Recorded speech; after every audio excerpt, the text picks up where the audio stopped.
बरगद के पेड़ से अचानक पक्षियों के अंडे और बच्चे गायब होने लगे। कुछ पक्षी भी दाना ढूंढने गए तो वापस ही नहीं आए। चंदनवन जंगल में टुनटुनी नाम की एक चिड़िया बरगद के पेड़ पर अपना घोंसला बनाकर रहती थी। टुनटुनी बहुत ही सीधी सादी चिड़िया थी। वो कभी किसी से लड़ाई झगड़ा नहीं करती थी और सभी से प्रेम से बात किया करती थी। इसलिए बरगद पर रहने वाले सभी पक्षी टुनटुनी को पसंद करते थे और उसके दोस्त थे। एक दिन बुलबुल टुनटुनी के घर आती है। अरे टुनटुनी, तुम्हें कुछ पता चला? हमारे बरगद के पेड़ के नीचे वाले घोंसले में एक बिल्ला रहने आया है। वो तो शक्ल से बहुत दुष्ट दिखाई पड़ता है। मुझे तो उसका यहाँ रहना कुछ ठीक नहीं लग रहा। कोई बात नहीं, ईश्वर ने ये सुंदर धरती सभी जीवों के लिए बनाई है। कोई कहीं भी रहे, ईश्वर को कोई एतराज नहीं, तो हम कौन होते हैं मना करने वाले। अरे तुम तो सबको अपनी तरह ही सीधा साधा समझती हो। कुछ लोग बहुत बुरे होते हैं, उनसे सावधान रहना चाहिए। बस मैं तुम्हें यही बताने आई थी कि अपना ध्यान रखना और उस दुष्ट बिल्ला से सावधान रहना। इतना कहकर बुलबुल अपने घर चली गई। तभी टुनटुनी के घर की बेल बजी। अरे बिल्लू भाई। नमस्ते बहन जी, मैं आपका नया पड़ोसी बिल्लू बिल्ला हूँ। दरअसल मुझे चाय पीने का मन कर रहा था, तो सोचा अगर आपके घर से थोड़ी चाय की पत्ती, दूध व चीनी मिल जाता तो चाय बना लेता। वो क्या है ना कि मेरा सामान अस्त व्यस्त है, जिसे तरीके से लगाने में काफी समय लगेगा। अंदर आइए, मैं खुद आपके लिए चाय बनाकर ले आती हूँ। पड़ोसियों को तो एक दूसरे की सहायता करनी ही चाहिए, और अब तो आप भी हमारे पड़ोसी हो गए हैं।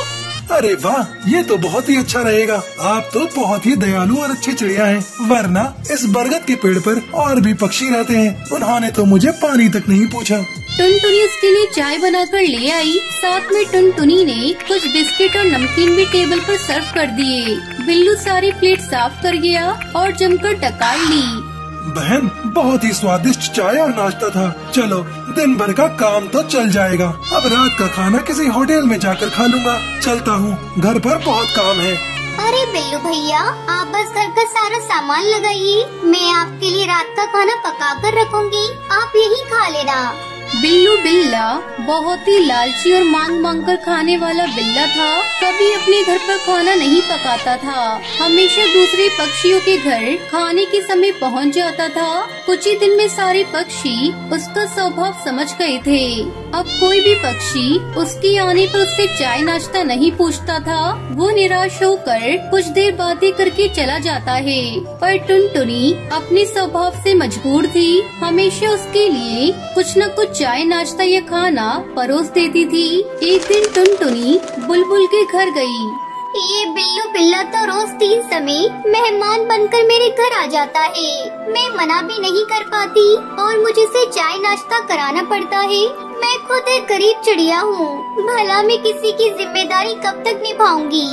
टुनटुनी, दुनिया में सभी लोग तुम्हारी तरह सीधे नहीं होते। मैंने तो पहले ही कहा था, उससे सावधान रहना। कोई भी पक्षी बिल्लू को भाव नहीं देता, इसलिए वो बस तुम्हारे घर ही जाता है। खैर कोई बात नहीं, जब जागो तब सवेरा। अगली बार वो आए तो घर का दरवाजा ही मत खोलना। कह देना मेरी तबीयत खराब है, मैं आराम कर रही हूँ। टुनटुनी को बुलबुल का आइडिया पसंद आ गया। अगली सुबह बिल्लू उसके घर आया। बहन, दरवाजा खोलो, ये मैं हूँ बिल्लू बिल्ला। टुनटुनी ने अंदर से ही उसे उत्तर दिया। बिल्लू भैया, मेरी तबीयत ठीक नहीं है, इसलिए आराम कर रही हूँ। आज आपकी सेवा नहीं कर सकूंगी। अरे मेरी बहन बीमार है, तो मैं कैसे शांति से बैठ सकता हूँ? अभी डॉक्टर को लेकर आता हूँ।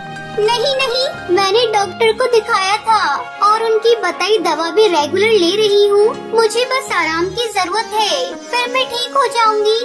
मन मार कर बिल्लू वापस चला गया। इसके बाद तो ये रोज का नियम हो गया कि टुनटुनी किसी न किसी बहाने से उसे दरवाजे से ही लौटा देती है। ये टुनटुनी तो बहुत होशियार हो गई है, इसे सबक सिखाना ही होगा। इसी बीच बरगद के पेड़ से अचानक पक्षियों के अंडे और बच्चे गायब होने लगे। कुछ पक्षी भी दाना ढूंढने गए तो वापस ही नहीं आए। किसी को समझ में नहीं आ रहा था कि ये कौन कर रहा है। एक दिन सभी पक्षी सरपंच तोताराम के घर एकत्र हुए और इस विषय पर चर्चा की।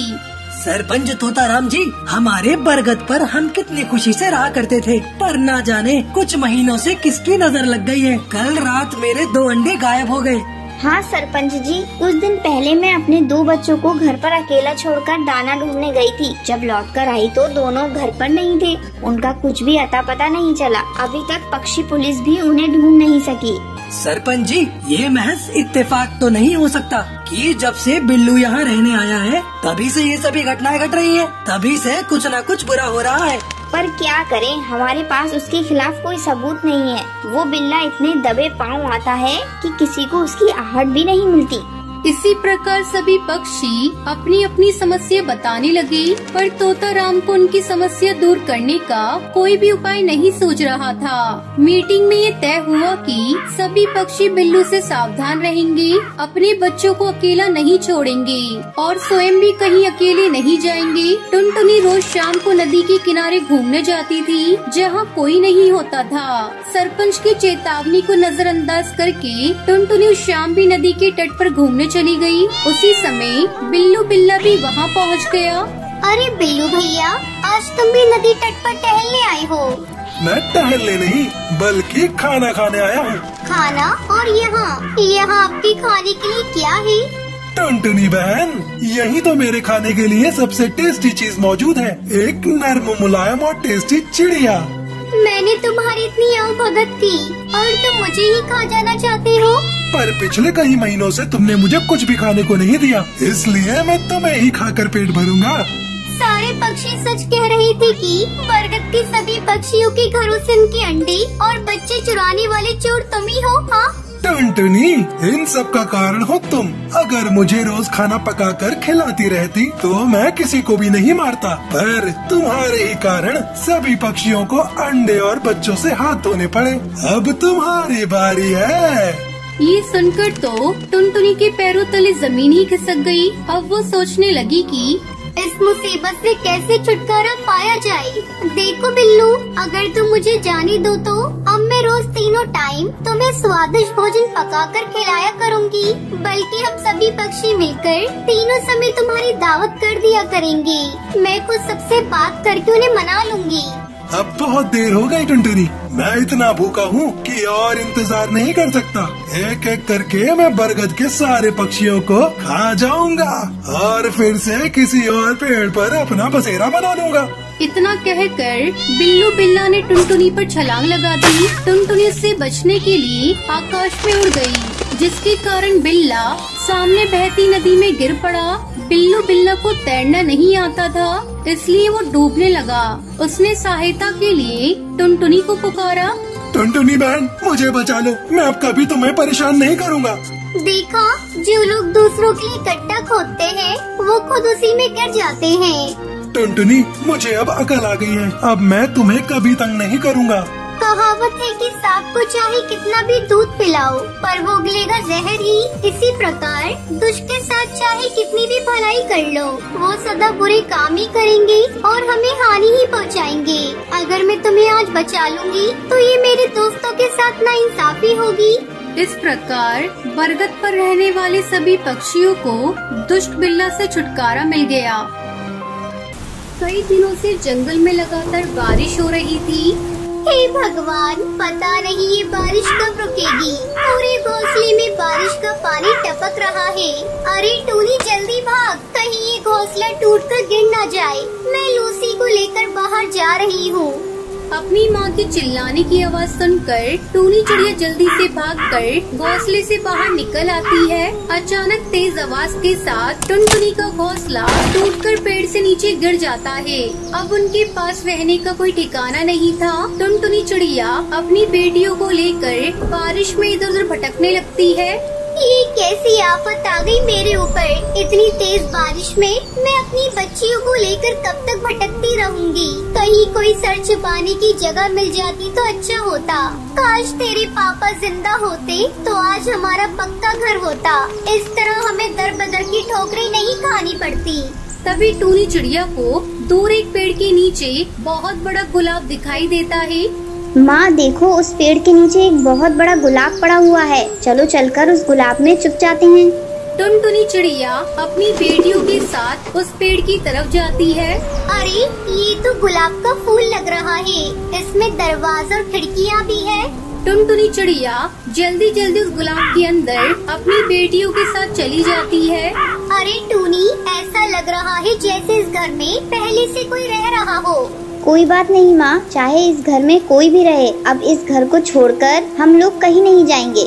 तभी टुनटुनी की छोटी बेटी लूसी भोजन मांगने लगती है। माँ, मुझे भूख लगी है, मुझे कुछ खाने को दो। लूसी, तू पागल हो गई है क्या? इस बारिश में माँ भोजन लेने कहाँ जाएंगी? चुपचाप सोने की कोशिश कर। टूनी दीदी, मुझे नींद आ रही है, भूख से पेट में दर्द हो रहा है। माँ, मुझे भूख लगी है, कुछ दो खाने को। चुप हो जा कमबख्त, मेरा दिमाग मत खा। वैसे भी इस बारिश में जान बचाना मुश्किल हो रहा है और तुझे खाने की पड़ी है। टूनी, इसे थोड़ा पानी पिला दे और फिर तुम दोनों बहनें सो जाओ। टूनी चिड़िया अपनी बहन को पानी पिलाती है और फिर दोनों बहनें सो जाती हैं। चलो, मेरी दोनों बच्चियाँ तो सो गयी, लेकिन मैं नहीं सो सकती। मुझे रात भर जागकर इनकी रखवाली करनी होगी। इतनी बारिश में कहीं कोई जहरीला जीव जंतु इस घर के अंदर न आ जाए। रात भर टुनटुनी चिड़िया जागकर अपनी बेटियों की रखवाली करती है। सुबह होने पर टुनटुनी चिड़िया को उस गुलाब में रहने वाले कालू कौवे की आवाज सुनाई देती है। कौन है रे मेरे इस घर के अंदर? जल्दी दरवाजा खोल, मैं बाहर बारिश में भीग रहा हूँ। टुनटुनी चिड़िया दरवाजा खोलती है। ए चिड़िया, ये मेरा घर है, निकल मेरे घर से। नहीं निकलूंगी, जाओ जो करना ही कर लो। जब मैं इस घर में आई तो ये घर खाली पड़ा था। मैं कल भोजन लेने गया था और तेज बारिश होने लगी, इसीलिए मैं नहीं आ पाया। चलो अब जल्दी निकलो यहाँ से। अंकल, हम लोगों को यहाँ से मत निकालिए, हम लोग कहाँ जाएंगे? बारिश में हमारा घोंसला टूट गया है। मूर्ख चिड़िया, तुझे एक बार में समझ नहीं आता? मैं बोल रहा हूँ ना, ये मेरा घर है और मैं यहाँ किसी को रहने नहीं दे सकता। कालू भैया, मैं आपसे विनती करती हूँ, मुझे और मेरी बेटियों को इस घर से बाहर मत निकालिए। जैसे ही बारिश रुकेगी हम लोग यहाँ से चले जाएंगे। थोड़ी देर बाद बारिश रुक जाती है और टुनटुनी चिड़िया अपनी बेटियों को लेकर जाने लगती है। तभी कालू कौवा टुनटुनी चिड़िया से कहता है, तुम्हें कहीं जाने की जरूरत नहीं। तुम्हारा भाई इतना निर्दयी नहीं है जो तुम लोगों को इस घर से बाहर निकाल दे। अब से हम लोग साथ साथ रहेंगे। ये लो, मैं कुछ भोजन लेकर आया हूँ, खुद भी खा लो और बेटियों को भी खिला दो। कालू कौवा टुनटुनी चिड़िया को अपनी बहन बना लेता है और फिर सभी उस गुलाब के घर में खुशी खुशी रहने लगते हैं।